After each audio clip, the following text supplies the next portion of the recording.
Tuhan, bertubi-tubi dapat serangan, sempat dicabut lagi izinnya, saudara, izin kedokterannya, tapi justru Tuhan angkat menjadi menteri, lalu selesai tugasnya sebagai menteri, karena tugas-tugas yang diberikan kepada dia selesaikan, lalu kemudian dia dipindahkan, bukan lagi sebagai menteri, saudara, lalu kemudian dia temukan vaksin Nusantara, saudara, sebuah terobosan yang sangat luar biasa, vaksin Nusantara, dan ini bekerja sama dengan Amerika. Tiba-tiba nggak tahu kenapa, tiba-tiba BP POM cabut izinnya dan katanya ini tidak boleh dilanjutkan. Lalu saya bicara sama Dokter Terawan, what's going on?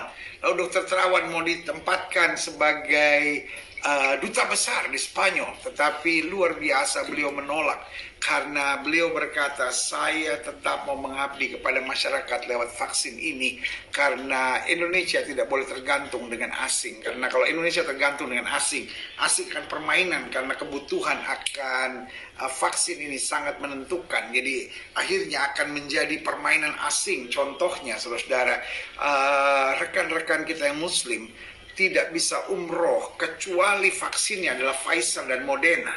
Bayangkan saudara, hanya 2 vaksin ini, Sinovac nggak bisa. Kenapa? Karena itu kerjasama antara Arab Saudi dengan Amerika. Amerika tidak mau terima vaksin China, saudara. Wow, ini persoalan yang very serious, saudara. Dan Dokter Terawan sudah bisa membaca itu, dan Dokter Terawan bilang, saya tetap akan perjuangkan vaksin Nusantara.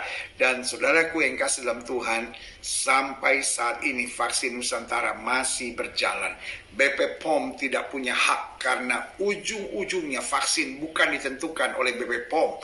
Karena BP POM hanya pengawasan obat dan makanan, tidak ada hubungan dengan vaksin. Saudaraku yang kasih dalam Tuhan, ini hanya upaya dari orang-orang yang tidak menyukai Dokter Terawan untuk itu, saudara. Tapi kita doakan karena urusan vaksin itu urusan WHO dan beliau sudah mendapat izin dari WHO. Jadi saudaraku yang kasih dalam Tuhan, buat setiap saudara, mari kita doakan supaya Indonesia tidak terus hanya dipenuhi oleh mafia-mafia alat kesehatan, mafia-mafia obat yang hanya berpikir bagaimana impor sebanyak-banyaknya untuk mendapat keuntungannya sendiri, padahal putri Indonesia mampu membuatnya sendiri. Jadi kita doakan supaya hal-hal baik boleh terjadi. Kebetulan beliau sudah menghubungi saya beberapa waktu yang lalu dan kita saling berkontak. Saya tanya, Dok, bagaimana vaksin Nusantara? Jalan terus pendeta. Saya bilang, saya siap jadi relawan. Lalu beliau bilang, bagaimana kalau Rabu, Kamis, Jumat ini? Saya bilang, saya masih di Bali. Lalu dia bilang, oke, kalau begitu uji klinis ketiga, pendeta dan keluarga siap.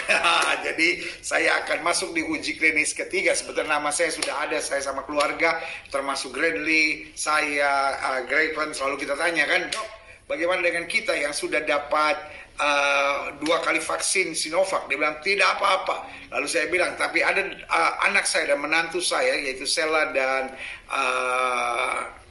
Excel, itu belum mendapat vaksin sama sekali. Dia bilang berlaku tetap sama, sudah vaksin atau belum dapat vaksin, ada komorbid atau tidak ada komorbid, vaksin Nusantara bisa berlaku buat semua dan berlaku seumur hidup. Wow, saudara gue yang kasih dalam Tuhan, I get so excited.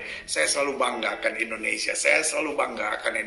Karena kita orang Indonesia minimal harus bangga dengan diri kita sendiri. Luar biasa. Dan juga karena kita rumpun ASEAN, saudara, ya kan, seharusnya siapapun dari antara kita, apakah dari Brunei, dari Timor Leste, apakah dari Singapura atau dari Malaysia, dari Brunei, ya kan, kita semua satu rumpun sebagai warga ASEAN, saudara, ya kan. Masa kita apa-apa dari Amerika, apa-apa selalu dari India, apa-apa selalu dari Cina, kita ASEAN juga cukup kuat bagi kemuliaan Tuhan. Amin, haleluya, puji